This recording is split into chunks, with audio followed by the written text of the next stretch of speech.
People who work at 5-star hotels, what type of shit goes on that management doesn't want people to know. A lot of lonely people going on vacation to end their life, happens a lot but is never mentioned on the news.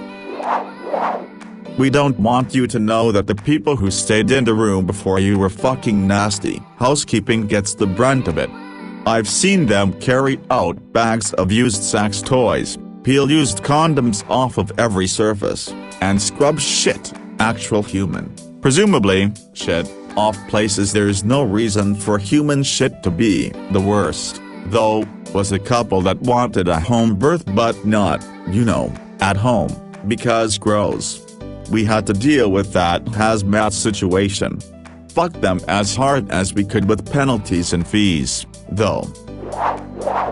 What goes on the room next to you? This week we to evict and have arrested a couple for causing over $15,000 in damages to a room. This was done quietly late at night and the nearby rooms never found out. I used to work events at hotels and one time we had a guest break their wine glass inside a water refill barrel. I left work for 2 weeks to go on vacation and when I came back, all the glass was still piled inside the water refill barrel. People must have been drinking out of it because there were events booked while I was gone. The scale. Management wants things to be automatic for you, a person there when you need them and every item you could need, before you need it, but the scale of that is purposefully hidden. For example, you see your housekeeper. You might see that there are 5 other housekeepers on that floor, a houseman per floor and a special request delivery person.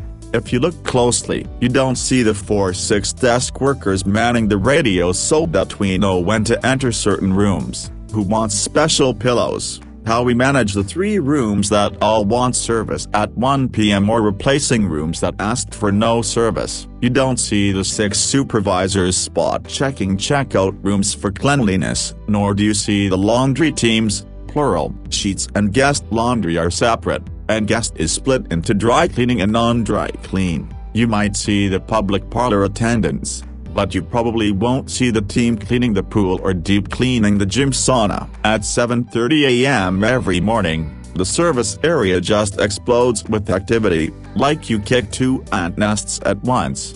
60 housekeepers on a single shift. Guess it's a slow day, and that's just housekeeping. We have 3 industrial-scale kitchens for various purposes, 4 if you count pastries, security teams, contact companies for large events, teams of engineers in every specialty. I don't even know where the IT office is, but we do have one. I'm one of the more knowledgeable on where to find items for special requests and I still find new storage rooms every other week. We found a 1930s printing press nobody knew we had. It's fucking wild how many moving parts there are. Flipping 500 rooms in a day while setting up for 2 $1 million weddings simultaneously, fulfilling 100 room service orders while catering those weddings while running our restaurant, fixing a leaky shower head in the pool while ensuring a guest had an extra couch in their room for the kid that just loves couch beds. All of this together is called an average Tuesday in summer.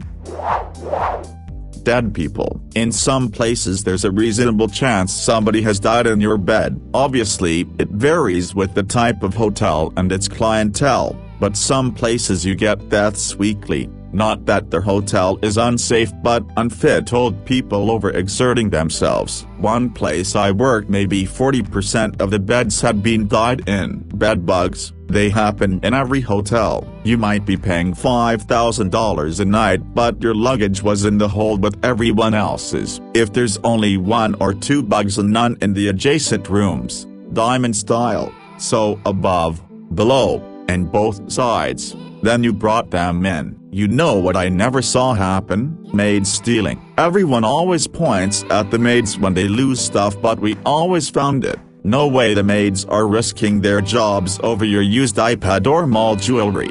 With tips they make pretty decent money.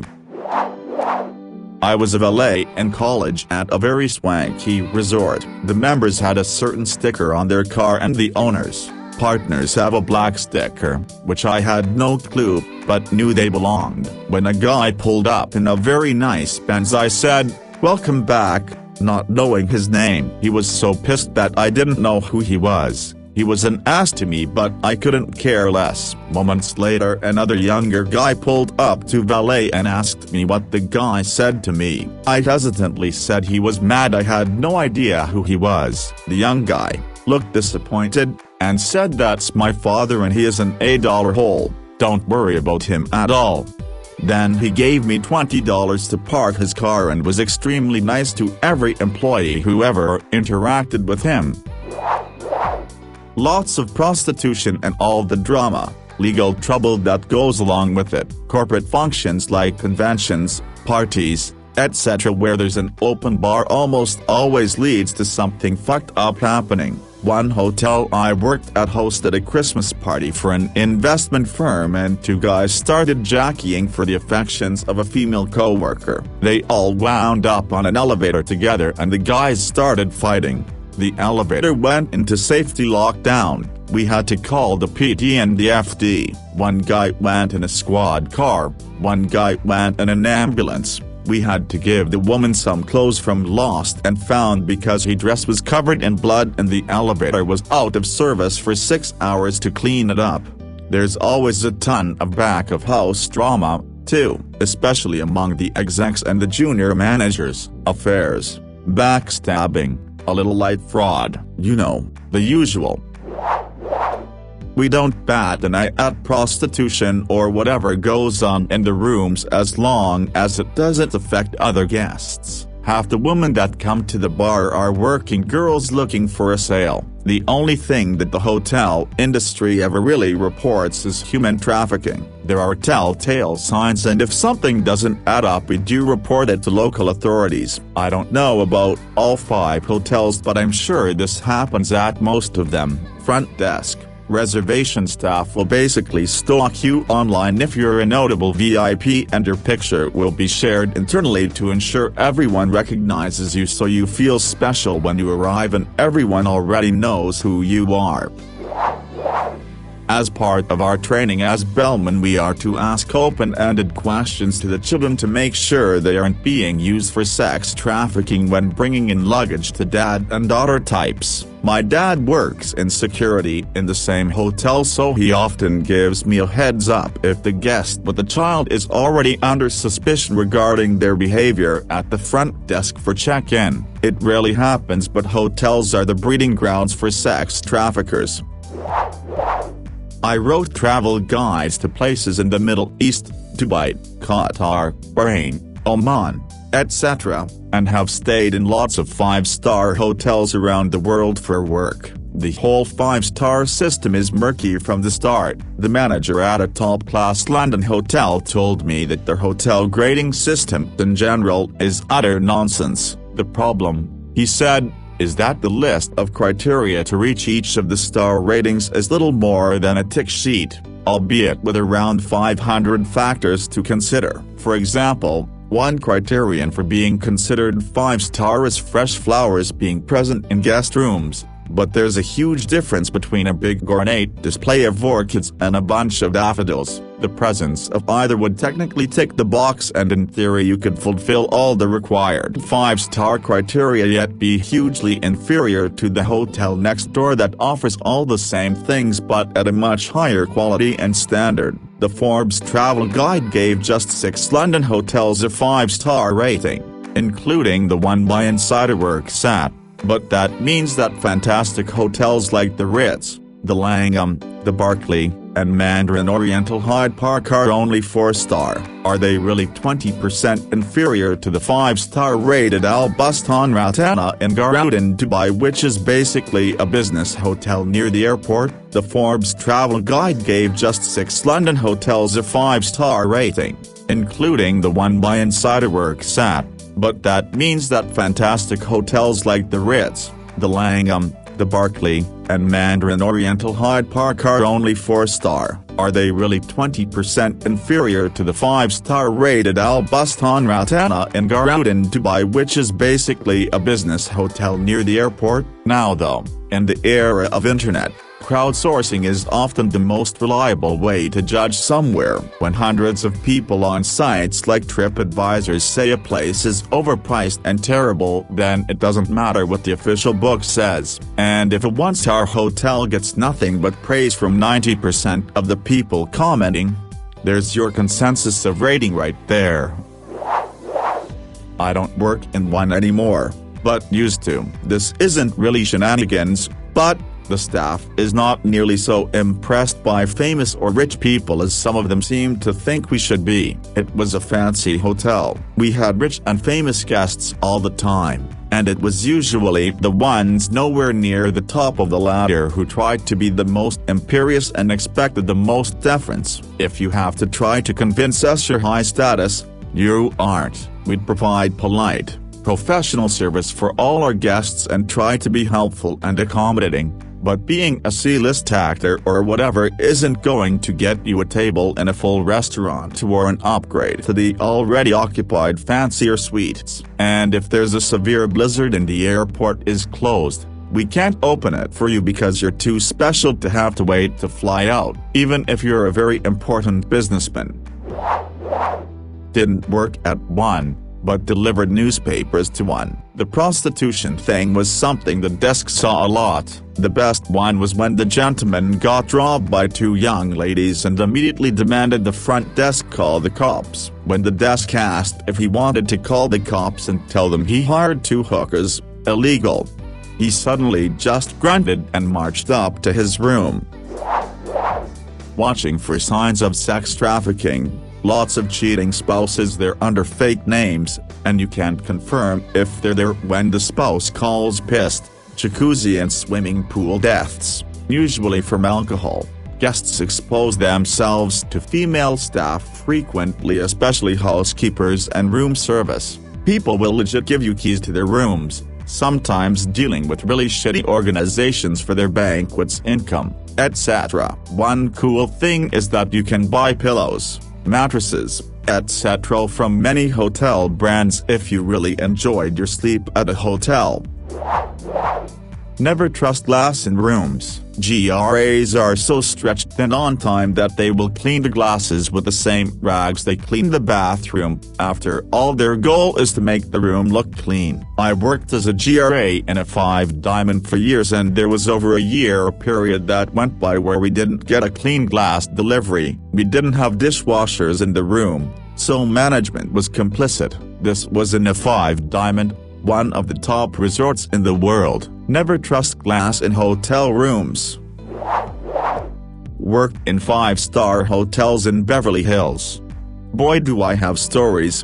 She picks up a hooker in the bar, takes her to his room. She roofies him and steals tens of thousands of dollars of cash, watches and valuables. Husbands who will say hello to staff with their mistress on their arm on Thursday night and their wife on Friday night. Famous teen celebrity left a room full of needles and various drug paraphernalia behind for housekeeping to clean up. Middle Eastern royalty ships in multiple Ferraris and Lamborghinis to the hotel from their home country to drive for the week. Caught drag racing later that night by the cops in the neighborhoods of Beverly Hills. Largest checkout bill I've ever seen was roughly $2 million for a guest who rented out an entire floor of suites for 3 weeks. Promptly paid via wire transfer. Had to procure $100,000 cash for a guest whose wife wanted to shop on Rodeo Drive the next morning. The local bank doesn't even have that much. Had to get an armored car from the Central LA Bank branch to deliver.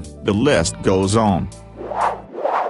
I worked in a major Vegas hotel as the senior hotel manager. I've seen it all. A few things you wouldn't know.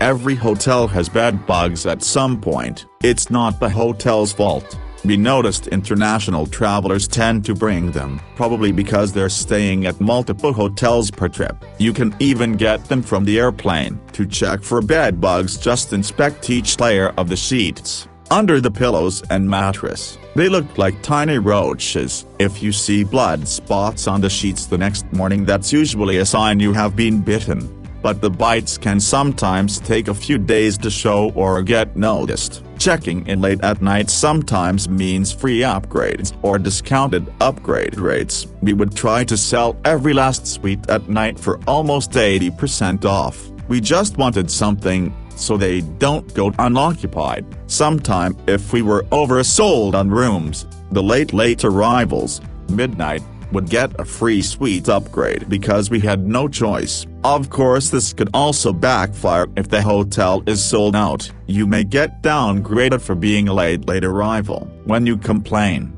the nicest, more understanding guest gets the better compensation. The rude guest gets bare minimum. Always treat the staff with respect and be friendly. You'd be surprised the number of people who are rude, even for the smallest of issues.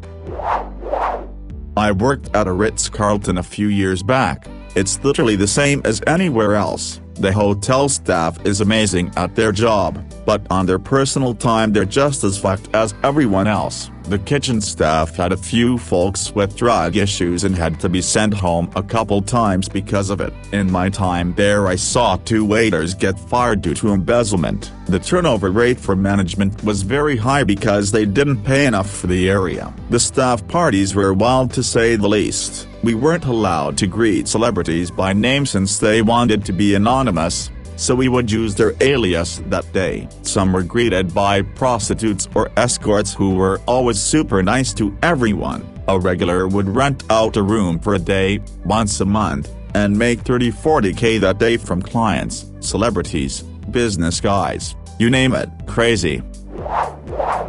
I am a subcontractor that works in the IT business, and the W Hotel in Miami Beach has seen some shit. One day I come into work and there is a big scramble at the upper floors. That is where the penthouses are. Seems this kind of known millionaire had a little too much coke and God knows what else and was destroying the room. He was actually throwing furniture out the balcony, ripped everything out of the fridge. Might have even thrown a mattress out the balcony. It was a big deal at the time, but they keep it hush with no police involved. A guy that's paying $9K, $13K a night is not going to be arrested. When the team finally got into the room, there was cocaine all over the tables, bottles everywhere, and a couple of high-class call girls that were in true fear. Next day they booked the same room to Jennifer Lopez at a certain Beverly Hills hotel, where I valeted for a short amount of time.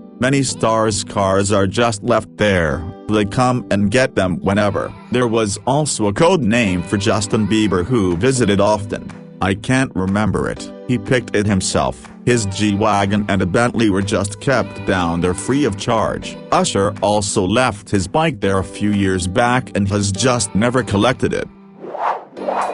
We went on lockdown once because a man walked into the lobby with a shotgun. There were also 2 loud bangs in the motorcade around the same time. We were sealed up tight for about 45 minutes. We had people escape into our area in hysterics before the doors to the lobby were locked, but I never saw the person with the gun. One woman in particular was hyperventilating because he pointed the gun straight at her before walking away. Anyhow, we were told that we'd be fired if we talked to the media. By the time I finished counting my drawer, the news was saying that an attempted bank robbery had spilled over into our motorcade before they drove away. By the time I got home, that story was gone from everywhere but a single news outlet who issued a correction stating that a car had backfired in the motorcade. We weren't allowed to discuss it. It was kept as quiet as in-house celebrity gossip. I don't work there, but once I got a very nice suite in Las Vegas for my wife's birthday. When you caught the ceiling in the right light, you could see a handprint on the ceiling that I sure was from a hand covered in lube. It had that snail trail effect. The ceiling was also 10 feet tall and it was in the middle of the room with no good way to hit that part of the ceiling. In the older institutions, really dedicated lifer staff tend to become really elitist. As for guests, the usual. Most people tend to just be another guest, but there is a lot of grandstanding, threats against jobs and security of the institution's reputation, entitlement, in my case, handouts of very expensive and very officiously regulated products, prostitution, drugs, gambling, sleeping around with business associates to assure deals, and bribery. All things pieced together by hearing multiple conversations within a week. I don't recall bribery of public officials or anything like that, though.